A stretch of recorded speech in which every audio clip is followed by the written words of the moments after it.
ഈശോമിശിഹായ്ക്ക് സ്തുതിയായിരിക്കട്ടെ.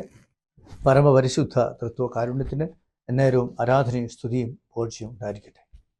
പരിശുദ്ധ കുർബാനയുടെ മക്കളെ, തിരുസഭയുടെ മക്കളെ, ആഗോള കത്തോലിക്ക സഭ പ്രത്യേകമായി നവീകരിക്കപ്പെടുന്ന ദിവസങ്ങളാണ് വലിയ ആഴ്ച. വലിയ ആഴ്ച എന്ന് പറഞ്ഞാൽ ഒരർത്ഥത്തിൽ സാധാരണക്കാരുടെ ഭാഷയിൽ പറഞ്ഞാൽ അത് ആഗോള സഭയിലെ ഒരു വാർഷിക ധ്യാനത്തിൻ്റെ സമയമാണ്. അതുകൊണ്ട് മിക്കവാറും എല്ലാവരും തന്നെ പെസഹായിൽ ഒന്നുകൂടി കുമ്പസാരിക്കാനായിട്ട് തയ്യാറാകും. അതുപോലെ ആ ദിവസങ്ങളിലെ തിരുക്കർമ്മങ്ങളിൽ പങ്കെടുക്കും. പെസഹ വ്യാഴാഴ്ചയും ദുഃഖവെള്ളിയാഴ്ചയും ഉയർപ്പ് തിരുനാളും. ഈ തിരുക്കർമ്മങ്ങളിലൂടെ നമ്മൾ നവീകരിക്കുകയാണ് ഈശോയുടെ കുർബാന സ്ഥാപനവും പീഡാനുഭവവും മരണവും ഉത്ഥാനവും ഒക്കെ അനുസ്മരിച്ചുകൊണ്ട് ആ രഹസ്യങ്ങളിലേക്ക് നമ്മൾ പ്രവേശിക്കുകയാണ്. ഓശാന ഞായറും പെസഹ വ്യാഴാഴ്ചയും ദുഃഖവെള്ളിയാഴ്ചയും ഉയർപ്പ് തിരുനാളും എന്ന് പറയുമ്പോൾ അതിൽ ഒരു കാര്യം കൂടി പ്രധാനപ്പെട്ടതുണ്ട്. അത് ദുഃഖശനിയാഴ്ചയാണ്.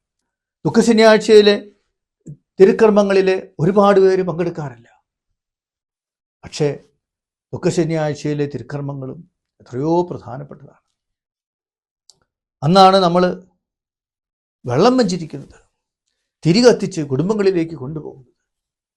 അത് വളരെ മനോഹരമായ തിരുക്കർമ്മമാണ്. അതിൻ്റെ മനോഹാരിത ആഘോഷിച്ച് അനുഭവിച്ചറിയേണ്ടതുണ്ട്.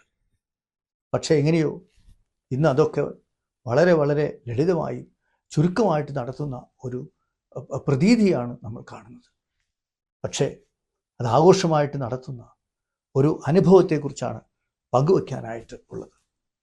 അത് 2025 കഴിഞ്ഞ വർഷം പെസഹ ആഴ്ചയിൽ, അത് എറണാകുളം അങ്കമാലി അതിരൂപതയിലെ ചേർത്തലയിലുള്ള മരുതോർവട്ടം ഇടവകയിൽ വലിയ ആഴ്ചയിൽ സഹായിക്കാനായിട്ട് പോയപ്പോൾ അവിടുത്തെ വികാരിച്ചൻ ചെയ്ത കാര്യമാണ്. എൻ്റെ പൗരോഹിത്യ ജീവിതത്തിൽ 42 വർഷങ്ങൾ പിന്നിട്ടപ്പോഴും ഇങ്ങനൊരു ആഘോഷത്തിലൂടെ കടന്നു പോയിട്ടില്ല. അതിന് വലിയൊരു പ്രാധാന്യമുണ്ട്. പ്രാധാന്യം മനസ്സിലാക്കണമെങ്കിൽ രണ്ടാം വത്തിക്കാൻ കൗൺസിലിൻ്റെ ഹൃദയത്തിലേക്ക് നമ്മൾ നോക്കണം. രണ്ടാം വത്തിക്കാൻ കൗൺസിലിൻ്റെ ഹൃദയം എന്തായിരുന്നു? ആരാധനക്രമത്തിലൂടെയുള്ള ആത്മീയ നവീകരണം. ആരാധനക്രമത്തിലൂടെയുള്ളതായ ആധ്യാത്മിക നവീകരണം സഭ ആഗ്രഹിച്ചതുകൊണ്ട് രണ്ടാം വത്തിക്കാൻ കൗൺസിലിൽ ആദ്യം പുറപ്പെടുവിച്ച പ്രബോധനം അത് ആരാധനക്രമത്തെക്കുറിച്ചാണ്. അതിലൂടെ സഭ ലക്ഷ്യം വെച്ചത് എന്താണ്? ആരാധനക്രമത്തിലൂടെ ആത്മീയ നവീകരണം നടത്തുക എന്നുള്ളതാണ്. പക്ഷേ സംഭവിച്ചു പോയത് എന്താണ്?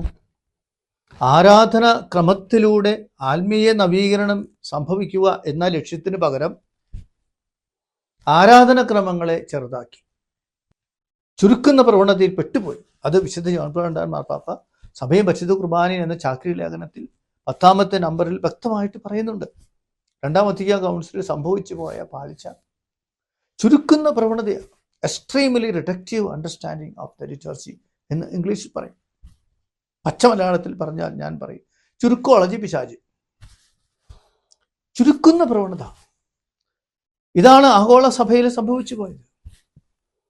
അതിൻ്റെ വ്യക്തമായൊരു തെളിവാണ് ഈ ദുഃഖശനിയാഴ്ചയിലെ തിരുക്കർമ്മങ്ങളെ വളരെ ലാഘവമായിട്ട് ചുരുക്കി ഒപ്പിക്കുന്നതായ ആ ഒരു പ്രവണത. എന്നാൽ അത് ആഘോഷമായി നടത്തുന്നത് വലിയൊരു അനുഭവമാണ്. അതിലൂടെ രണ്ടാം വത്തിക്കാൻ കൗൺസിലിൻ്റെ യഥാർത്ഥത്തിലുള്ള ആഹ്വാനം എന്താണെന്ന് കൂടി നമ്മൾ മനസ്സിലാക്കണം. എന്താണ് ആഹ്വാനം? ആരാധനക്രമങ്ങളെ വെട്ടിച്ചെറുതാക്കാതെ ആരാധനക്രമങ്ങളെ ആഘോഷമായിട്ട് നടത്തിക്കൊണ്ട് അതിലൂടെ ആത്മീയ നവീകരണം നേടുക. നമ്മൾ കരിസ്മാറ്റിക് ധ്യാനത്തിൽ പങ്കെടുക്കാൻ പോകാറുണ്ട്. എന്താണ് കരിസ്മാറ്റിക് ധ്യാനം? നവീകരണം എങ്ങനെയാണ് സംഭവിക്കുന്നത്? ആവർത്തിച്ച് സ്തുതിച്ചുകൊണ്ട്, കൈയുയർത്തി സ്തുതിച്ചുകൊണ്ട്. അവിടെ ഒരു ക്രമമുണ്ട്. എല്ലാ നവീകരണ ക്രമങ്ങളെക്കാളും ഉന്നതമായ നവീകരണ ക്രമം പരിശുദ്ധ കുർബാനയാണ്, ആരാധനക്രമമാണ്. അങ്ങനെയാണ് സഭയിലെ നവീകരണം ഉണ്ടാകേണ്ടത്. പക്ഷേ പല കാരണങ്ങൾ കൊണ്ട് അതിലോട്ടൊന്നും ഞാൻ പോകുന്നില്ല. ചുരുക്കുന്ന പ്രവണതയിലേക്ക് പോയി.